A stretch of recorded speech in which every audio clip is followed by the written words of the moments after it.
Hello दोस्तों, नमस्कार। बात कर लेते हैं दिन भर की सारी बड़ी खबरों की, जहां सबसे पहले आपको बताएंगे रावी नदी को लेकर बड़ी खबर। भारत ने पाकिस्तान में रावी नदी का पानी पूरे तरीके से रोक दिया है। दोस्तों, सबसे बड़ी खबर बताएंगे। शाहपुर कंडी बांध आखिरकार बनकर तैयार हो गया। भारत के 1150 क्यूसेक पानी से क्या करने वाला है भारत, सबसे पहले आपको बताएंगे। और इसके बाद पाकिस्तान का क्या रहा रिएक्शन, सबसे पहले आपको बताएंगे। इसी बीच चीन ने तिब्बत पर कसा शिकंजा, नेपाल सीमा पर लगा दिया सख्त पहरा, जान बचाकर भागना भी हुआ मुश्किल। जी हां, वहीं पूर्वी लद्दाख में मिलकर काम करने को तैयार हुआ चाइना। भारत की शक्ति के बाद चीन को आती दिखी अकल, तो वहीं जो कोई न कर पाया उसे पीएम मोदी ने कर दिखाया। जी हां दोस्तों, हिंदी भाषा बनेगी वैश्विक आवाज। यूनाइटेड नेशन के साथ सबसे बड़ा समझौता, क्या है ये खबर। तो वहीं बंगाल में टीएमसी को मिलेगी करारी हार, बताएंगे किसने सबसे बड़ा दावा किया है। दोस्तों, सारी जानकारियां विस्तार से बताने वाले हैं। बस आप वीडियो के लास्ट तक बने रहेगा। और खबरों में आगे बढ़ने से पहले देश भारत का निरंतर समर्थन करते हैं तो वीडियो को लाइक करके, चैनल को सब्सक्राइब करके, बेल आइकन दबा के कमेंट में जय हिंद अवश्य कह दीजिएगा। बात कर लेते हैं पहली और सबसे बड़ी खबर की, जहां रावी नदी का पाकिस्तान में बहाव पूरी तरीके से भारत द्वारा रोक दिया गया है। दोस्तों, शाहपुर कंडी बांध आखिरकार बनकर तैयार हो गया है। भारत के 1150 क्यूसेक पानी से अब जम्मू कश्मीर की 32,000 हेक्टेयर भूमि की सिंचाई होगी। राजस्थान के रेगिस्तानी इलाकों में भी पानी भेजा जाएगा। जल विद्युत उत्पादन से भारत की अर्थव्यवस्था को बढ़ावा मिलेगा। मोदी मैजिक की सबसे बड़ी खबर हम आपको बता रहे हैं। भारत ने 45 साल से लंबित, आप कह सकते हैं एक लंबे समय से लंबित बांध परियोजना को पूरा करके रावी नदी के पानी का पाकिस्तान में प्रवाह रोक दिया है। 1960 की सिंधु जल संधि के तहत, जिस पर विश्व बैंक की देखरेख में हस्ताक्षर किए गए थे, भारत को रावी के पानी पर विशेष अधिकार है। पंजाब के पठानकोट जिले में शाहपुर कंडी बैराज जम्मू कश्मीर और पंजाब सरकारों के बीच विवाद के कारण दशकों से ठप पड़ा हुआ था। नतीजतन इन सालों में भारत के हिस्से का एक बड़ा हिस्सा पाकिस्तान में बहता रहा। सिंधु जल संधि के मुताबिक भारत का रावी, सतलुज और व्यास नदियों के पानी पर पूरा नियंत्रण है, जबकि पाकिस्तान का सिंधु, झेलम और चिनाब पर अधिकार है। 1979 में पंजाब, जम्मू और कश्मीर ने रावी के पानी को पाकिस्तान तक पहुंचने से रोकने के लिए रंजित सागर बांध और डाउन स्ट्रीम शाहपुर कंडी बैराज बनाने पर सहमति व्यक्त की। अब ऐसे में शाहपुर कंडी बैराज बांध को पूरा कर लेने के बाद दोस्तों, जो पानी पहले पाकिस्तान में बहता था, अब उसका इस्तेमाल जम्मू कश्मीर के कठुआ और सांबा जिलों की सिंचाई के लिए किया जाएगा, जिससे भारी मात्रा में बिजली उत्पादित की जाएगी। इतना ही नहीं, राजस्थान के रेगिस्तानी इलाकों में भी पानी यूज किया जाएगा। दोस्तों, जो वाकई में दर्शाती है कि प्रधानमंत्री नरेंद्र मोदी जी के नेतृत्व में अपना भारत अब रेगिस्तान जैसे क्षेत्रों में भी भरपूर पानी पहुंचाने वाला है। इस पर आपकी क्या राय है, कमेंट में लिखकर अवश्य बताइएगा। अगली खबर की बात कर लेते हैं, जहां पर चीन ने तिब्बत पर कसा शिकंजा, नेपाल सीमा पर लगाया सख्त पहरा, जान बचाकर उनका भागना भी हो रहा है मुश्किल। जी हां, चीन ने तिब्बत नेपाल सीमा पर सुरक्षा और ज्यादा कड़ी कर दी है, जिससे तिब्बती शरणार्थियों के नेपाल और भारत भागने का रास्ता लगभग बंद हो गया है। तिब्बती भाषा, संस्कृति और धर्म पर लगातार दमन की नीति अपनाते हुए चीन अब तिब्बतियों को जबरन चीनी पहचान में ढालने की कोशिश कर रहा है। रिपोर्ट्स के मुताबिक चीन ने नेपाल के कोराला बॉर्डर क्रॉसिंग पॉइंट को हार्ड टैग निगरानी क्षेत्र में तब्दील कर दिया है। पहले यहाँ मस्तंग के स्थानीय निवासियों को विशेष पास के जरिए आने जाने की अनुमति थी, लेकिन अब चीन ने इस इलाके में एक पूरा नया शहर बसा दिया है, जिससे नेपाल में प्रवेश बिना चीनी अनुमति के असंभव हो गया है। नेपाल ने भी अपने इलाके में नए इमिग्रेशन पॉइंट बना दिए हैं, जिससे तिब्बती शरणार्थियों की आवाजाही पूरी तरीके से प्रतिबंधित हो गई है। जी हाँ, तो वहीं दूसरी ओर भारत की सख्ती के बाद चीन को आती दिखाई दी है अकल। अब पूर्वी लद्दाख में मिलकर काम करने को तैयार हो गया है चाइना। दोस्तों, पूर्वी लद्दाख में भारत की दो टुक पर चाइना ने अपने तेवर बदलने शुरू कर दिए हैं। चीन के रक्षा मंत्रालय ने बृहस्पतिवार को कहा कि उसकी और भारत की सेनाएं पूर्वी लद्दाख में गतिरोध को समाप्त करने के प्रस्तावों को व्यापक और प्रभावी तरीके से लागू कर रही हैं। उन्होंने कहा कि हम सीमावर्ती क्षेत्रों में शांति और सौहार्द बनाए रखने के लिए भारतीय पक्ष के साथ मिलकर काम करने को तैयार हैं। चीन के रक्षा मंत्रालय के प्रवक्ता वरिष्ठ कर्नल वू कियान ने यहाँ एक मीडिया ब्रीफिंग में पूर्वी लद्दाख सेक्टर में स्थित सिचुएशन के समान होने से जुड़े सवाल का जवाब देते हुए कहा कि वर्तमान में चीनी और भारतीय सेनाएं सीमा क्षेत्रों से संबंधित प्रस्तावों को व्यापक और प्रभावी तरीके से लागू कर रही हैं। यानी कि कुल मिलाकर चाइना को पता चल चुका है कि भारत के साथ पंगे लेना उसको कहीं से कहीं तक फलदायी तो नहीं ही होने वाला। बेहतर है कि रिश्ते अच्छे बनाकर चलो भारत के साथ। लेकिन दोस्तों, ये बातें शायद पाकिस्तान को कब समझ में आएंगी, जबकि चाइना तो काफी ताकतवर है। पाकिस्तान की भारत के सामने तो औकात तक नहीं, उसके बावजूद भी कुछ ज्यादा ही अकड़ दिखाता है पाकिस्तान। जैसे कि कहावत है कि जो जिस पेड़ पर ज्यादा फल लदे होते हैं वो ज्यादा ज्यादा झुका होता है। यही स्थिति पाकिस्तान के साथ है, क्योंकि फल तो है ही नहीं, इसीलिए अकड़ ज्यादा है। वहीं अगली खबर बता दें, जो कोई ना कर पाया उसे पीएम मोदी ने कर दिखाया, हिंदी भाषा बनेगी वैश्विक आवाज। यूनाइटेड नेशन के साथ किया बहुत बड़ा समझौता। दोस्तों, देश में अब तक जो कोई ना कर सका उसे प्रधानमंत्री नरेंद्र मोदी ने कर दिखाया है। मोदी सरकार की पहल के चलते भारत की मातृभाषा हिंदी अब दुनिया के कई देशों में अपना डंका बजाएगी। जी हां, इसे लेकर भारत और संयुक्त राष्ट्र यानी कि यूनाइटेड नेशन ने संयुक्त राष्ट्र से हिंदी में समाचार प्रसारित करने और हिंदी भाषा के जरिए लोगों के बीच पहुंच बढ़ाने संबंधित एक समर्पित परियोजना को नवीनीकृत करने के लिए एक समझौता ज्ञापन पर हस्ताक्षर किए हैं। अब हिंदी एक वैश्विक आवाज बन सकेगी। संयुक्त राष्ट्र में भारत के परमानेंट प्रतिनिधि पी हरीश और संयुक्त राष्ट्र के वैश्विक संचार विभाग की अवर महासचिव मेलिसा फ्लेमिंग ने बुधवार को भारत के अस्थायी मिशन में आयोजित एक समारोह में 1 अप्रैल 2025 से 31 मार्च 2030 तक 5 साल की अवधि के लिए हिंदी संयुक्त राष्ट्र परियोजना को नवीनीकृत करने वाले समझौता ज्ञापन पर हस्ताक्षर किए। भारत सरकार ने इस कार्यक्रम के लिए 5 वर्षों के लिए प्रति वर्ष 15 लाख अमेरिकी डॉलर देने की बात कही है। फ्लेमिंग ने वर्तमान समय में सोशल मीडिया के महत्व पर जोर दिया और सोशल मीडिया के उपयोग को अधिकतम करके कार्यक्रम के माध्यम से हिंदी में संदेश प्रसारित करने के डीजीसी के प्रयासों पर ध्यान केंद्रित किया है। दोस्तों, वाकई में प्रधानमंत्री नरेंद्र मोदी जी के नेतृत्व को मानना पड़ेगा, क्योंकि अब तक लाख कोशिश के बावजूद भी कोई ऐसा ना कर सका जो पीएम नरेंद्र मोदी ने करके दिखा दिया है। ऐसे में लॉन्ग लिव पीएम मोदी कहना मत भूलेगा। अगली खबर की बात कर लेते हैं, जहां पर इंडियन नेवी का हिस्सा बनेगा दुनिया का सबसे खतरनाक युद्धपोत। ब्रह्मोस की लैस तमाल की ताकत कर देगी हैरान। दोस्त, रशिया ने किया तैयार। जी हां, भारतीय नौसेना को जल्द ही दुनिया का सबसे advance multi role stealth guided missile युद्धपोत तमाल मिलने जा रहा है। रशिया में निर्मित यह युद्धपोत भारतीय नौसेना के लिए मील का पत्थर होगा, जो विदेश से भारत में आने वाला आखिरी फ्रिगेट होगा। यह युद्धपोत घातक ब्रह्मोस एंटी शिप मिसाइल को दाग सकता है। तमाल युद्धपोत 2016 में 4 तलवार श्रेणी के स्टील्थ फ्रिगेट्स के निर्माण समझौते का हिस्सा है, जिसमें 2 रशिया में और 2 भारत में बनाए जाने हैं। इस सौदे के तहत दूसरा युद्धपोत अब तैयार है और इसी साल जून में भारतीय नौसेना का हिस्सा बन सकता है। दोस्तों, रशिया में बनने वाले 2 युद्धपोत में से पहला INS सुशील भारतीय पहले ही भारतीय नौसेना में शामिल हो चुका है। रक्षा मंत्री राजनाथ सिंह जी की रशिया यात्रा के दौरान 9 दिसंबर 2024 को इसे शामिल किया गया था। 12,500 मील की दूरी तय करने और 8 देशों से गुजरने के बाद INS सुशील सफलतापूर्वक भारत पहुंच चुका है। जी हां, अब दूसरे युद्धपोत तमाल का परीक्षण रशिया में चल रहा है, जिसके लिए 200 भारतीय नौसेना के कर्मचारी सेंट पीटर्सबर्ग पहुंच चुके हैं। यह परीक्षण लगभग 6 सप्ताह तक चलेगा, जिसके बाद तमाल को भारत की यात्रा के लिए तैयार किया जा सकेगा। जैसे ही एक बार इस युद्धपोत का आधिकारिक रूप से नौसेना का हिस्सा बनेगा, इसके बाद इंडियन नेवी एक दल इसको लेकर स्वदेश वापस आएगी। वहीं अगली खबर की बात करते हैं, जहां डोनाल्ड ट्रंप की चीन को बड़ी और खुली धमकी। कहा, मैक्सिको और कनाडा पर 4 मार्च से लागू होगा टैरिफ। जी हां, राष्ट्रपति डोनाल्ड ट्रंप ने गुरुवार को कहा है कि मैक्सिको और कनाडा पर 4 मार्च से टैरिफ प्लान लागू हो जाएगा। इन देशों से आई चीजों पर 25% टैरिफ लगाया जाएगा। इसके साथ ही उन्होंने चीन को भी खुली धमकी देते हुए कह दिया कि उसी तारीख को चीनी इंपोर्ट पर एक्स्ट्रा 10% टैरिफ लगाया जाएगा। मैक्सिको, चाइना और कनाडा अमेरिका के टॉप के बिजनेस पार्टनर्स हैं। तीनों पर एक साथ टैरिफ लगाने से अमेरिकी उपभोक्ताओं के लिए कीमतें बढ़ सकती हैं, खासकर ऐसे समय में जब मुद्रास्फीति पहले से ही बढ़ रही है। ट्रंप ने गुरुवार सुबह ट्रूथ सोशल पर एक पोस्ट में कहा कि मैक्सिको और कनाडा से हमारे देश में ड्रग्स अभी भी बहुत अधिक हैं और अस्वीकार्य स्तर पर आ रहे हैं। राष्ट्रपति ने अमेरिका के पड़ोसियों पर टैरिफ को अवैध प्रवास से जोड़ दिया। जी हां, राष्ट्रपति ट्रंप ने कहा कि हम इस संकट को अमेरिका को नुकसान पहुंचाने की अनुमति नहीं दे सकते और इसीलिए जब तक ये बंद नहीं हो जाता या इसे गंभीरता से सीमित नहीं कर दिया जाता, प्रस्तावित टैरिफ वास्तव में निर्धारित समय पर भी लागू होंगे, जो 4 मार्च से लागू होने वाले हैं। दूसरी ओर चीन को रशिया से दूर करने के लिए अमेरिकी राष्ट्रपति ने चला ट्रंप कार्ड। बौखलाए बीजिंग ने दे दिया बड़ा रिएक्शन। दरअसल अमेरिका के राष्ट्रपति डोनाल्ड ट्रंप रूसी समकक्ष व्लादिमीर पुतिन के साथ लगातार दोस्ती को गहरा करने के लिए प्रयास में हैं। अमेरिका और रशिया के इस नए रिश्तों की शुरुआत ने चाइना को भारी टेंशन में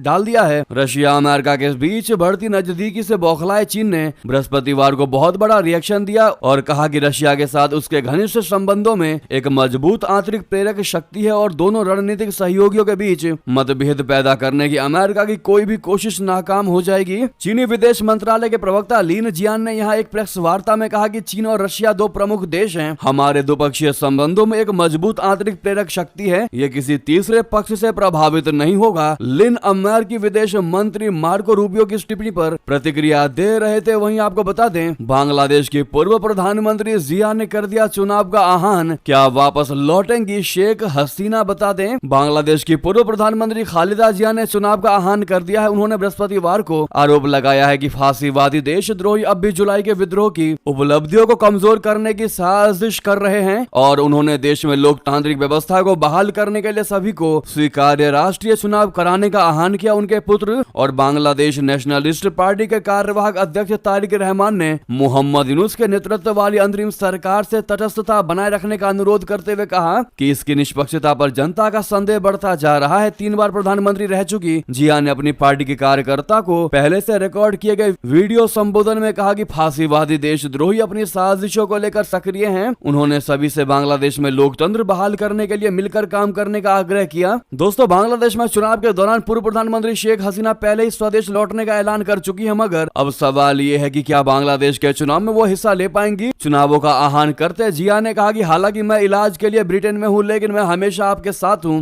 लगभग 4000 पार्टी कार्यकर्ताओं और नेताओं की उपस्थिति में आयोजित बैठक को संबोधित करते हुए कार्यवाहक बीएनपी अध्यक्ष रहमान ने अंतरिम सरकार से तटस्थता बनाए रखने को कहा है। क्या लगता है दोस्तों आपको, क्या शेख हसीना इस चुनाव के लिए वापस जाएंगी बांग्लादेश या फिर भारत में रहकर ही वो अपनी पार्टी का नेतृत्व करेंगी? हमें तो यही लगता है। आपको क्या लगता है दोस्तों, अवश्य बताइएगा अपनी राय। तो वहीं बता दें, छत्तीसगढ़ के बीजापुर में 3 नक्सलियों ने कर दिया सरेंडर। 2 के सिर पर था 1 लाख रुपए का इनाम। जी हाँ, छत्तीसगढ़ के बीजापुर जिले में 2 इनामी नक्सलियों समेत 3 नक्सलियों ने सुरक्षा बलों के सामने आत्मसमर्पण कर दिया है। पुलिस अधिकारियों द्वारा गुरुवार को दी गई जानकारी के मुताबिक 45 साल के लखू कारम उर्फ गुंडा, 30 साल के सुखराम अवलम और 26 साल के नरसू बोडुड्डू उर्फ नेती ने सुरक्षा बलों के सामने सरेंडर कर दिया है। अधिकारियों के मुताबिक 2 नक्सलियों के सिर पर 1 लाख रुपए का इनाम घोषित किया गया था। अधिकारियों के मुताबिक नरसू नक्सलियों के मिलिशिया प्लाटून C सेक्शन का डिप्टी कमांडर भी है। जी हाँ, वहीं अगली खबर बता दें, मणिपुर में लूटे गए 300 हथियार और गोला बारूद वापस किए गए। राज्यपाल की अपील का दिखा तगड़ा असर। जी हाँ, मणिपुर के राज्यपाल अजय कुमार भल्ला की अपील के बाद पिछले सप्ताह लगभग 300 लूटे गए हथियार और गोला बारूद सुरक्षा बलों को वापस किए गए हैं। इन हथियारों में अत्याधुनिक राइफलें, कार्बाइन, सेल्फ लोडिंग राइफलें, सिंगल बैरल राइफलें और मोर्टार शामिल है। अधिकारियों के मुताबिक आने वाले दिनों में और भी हथियार और गोला बारूद वापस लौटाए जाने की संभावनाएं हैं। जी हाँ, ये हथियार मणिपुर में मई 2023 से शुरू हुए जातीय दंगों के दौरान लूटे गए थे। वहीं बता दें, ब्रिटिश प्रधानमंत्री स्टारमर ने ट्रंप को राजकीय यात्रा का दिया निमंत्रण। दोस्तों,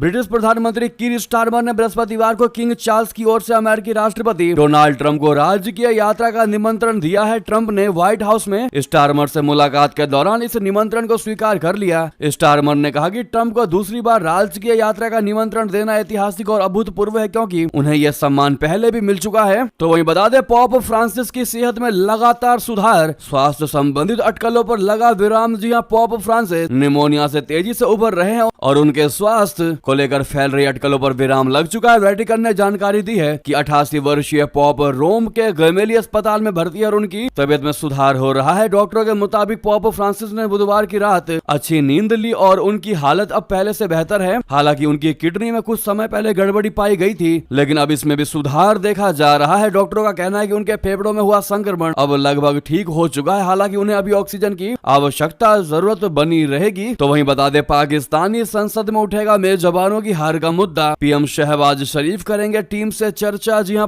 पाकिस्तान के प्रधानमंत्री शहबाज शरीफ जल्द ही पाकिस्तान क्रिकेट बोर्ड और टीम के खिलाड़ियों से चैंपियंस ट्रॉफी में मेजबानों के खराब प्रदर्शन पर चर्चा करेंगे। इसकी जानकारी राजनीतिक सलाहकार राणा सलाउल्लाह ने दी है। उन्होंने बताया कि पाकिस्तान की सरकार टीम के जल्दी बाहर होने से खफा है। 29 साल बाद आईसीसी टूर्नामेंट की मेजबानी कर रही पाकिस्तान की टीम को चैंपियंस ट्रॉफी में करारी हार का सामना करना पड़ा। मोहम्मद रिजवान के नेतृत्व वाली टीम ने पहला मैच न्यूजीलैंड के खिलाफ खेला था। इस दौरान उन्हें 60 रन से शिकस्त मिली थी। इसके बाद रविवार को पाकिस्तान का सामना भारतीय टीम के साथ हुआ था, जिसमें भारतीय टीम ने अच्छे से पाकिस्तान को धूल चटाई थी। पाकिस्तानी अखबार द एक्सप्रेस ट्रिब्यून की रिपोर्ट के मुताबिक पाकिस्तान के प्रधानमंत्री शहबाज शरीफ के सलाहकार राणा सलाउल्लाह ने टीवी चैनल से बात करते हुए बताया है कि प्रधानमंत्री राष्ट्रीय टीम के प्रदर्शन पर व्यक्तिगत रूप से बात करेंगे। वो क्रिकेट से जुड़े मुद्दों को कैबिनेट और संसद में उठाएंगे। जी हाँ, वही बता दें, फ्रांस भी चाहता है यूक्रेन के खनिज भंडार तक पहुंच। रक्षा मंत्री ले कोर्नु ने कहा, महीनों से चल रही है इस चीज को लेकर बातचीत। जी हाँ, फ्रांसीसी रक्षा मंत्री सेबेस्टियन ले कोर्नु ने गुरुवार को कहा है कि फ्रांस भी यूक्रेन के महत्वपूर्ण खनिज भंडार तक पहुंच की मांग कर रहा है और इसको लेकर महीनों से बातचीत जारी है। उनके इस बयान से संकेत मिलता है कि इस दौड़ में अमेरिका ही नहीं बल्कि फ्रांस भी अब शामिल है। यूक्रेन के राष्ट्रपति वोलोदिमीर जेलेंस्की आज व्हाइट हाउस में अमेरिका के साथ एक खनिज समझौते पर हस्ताक्षर कर सकते हैं। अमेरिकी राष्ट्रपति डोनाल्ड ट्रंप ने बुधवार को इसकी घोषणा की थी। तो वहीं आपको अगली खबर बता दें, जहां पहली कैबिनेट मीटिंग में बोले डोनाल्ड ट्रंप, कहा अगर एलोन मस्क से नाखुश हैं तो बाहर निकाल दूंगा। जी हां, अमेरिकी राष्ट्रपति ट्रंप ने बुधवार को पहली कैबिनेट बैठक की जिसमें अरबपति कारोबारी एलोन मस्क को लेकर उन्होंने ऐसी टिप्पणी कर दी जिसकी वहीं बैठे किसी नेता ने उम्मीद भी नहीं की थी। दूसरी बार पदभार ग्रहण करने के बाद अपनी पहली कैबिनेट बैठक में अमेरिकी राष्ट्रपति ट्रंप ने पूछा कि क्या कोई एलोन मस्क से नाखुश है। उन्होंने आगे कहा कि अगर कोई नाखुश है तो हम उनको यहाँ से निकाल देंगे। इसके जवाब में उनके कैबिनेट सदस्यों ने तालियों में जवाब दिया। न्यूयॉर्क टाइम्स की रिपोर्ट्स के मुताबिक इस बैठक में राज्य सचिव मार्को रूबियो और रक्षा सचिव पीट हेगसेथ भी मौजूद थे, जबकि उनके पीछे एलोन मस्क ब्लैक कपड़े और मेगा हेड में खड़े थे। हाल ही में एलोन मस्क ने सरकारी प्रोटोकॉल को दरकिनार करते हुए सरकारी कर्मचारियों से लिखित स्पष्टीकरण मांगा था कि उन्होंने पिछले हफ्ते क्या काम किया। कैबिनेट अधिकारियों के इस बारे में पहले से कोई सूचना नहीं दी गई थी। इस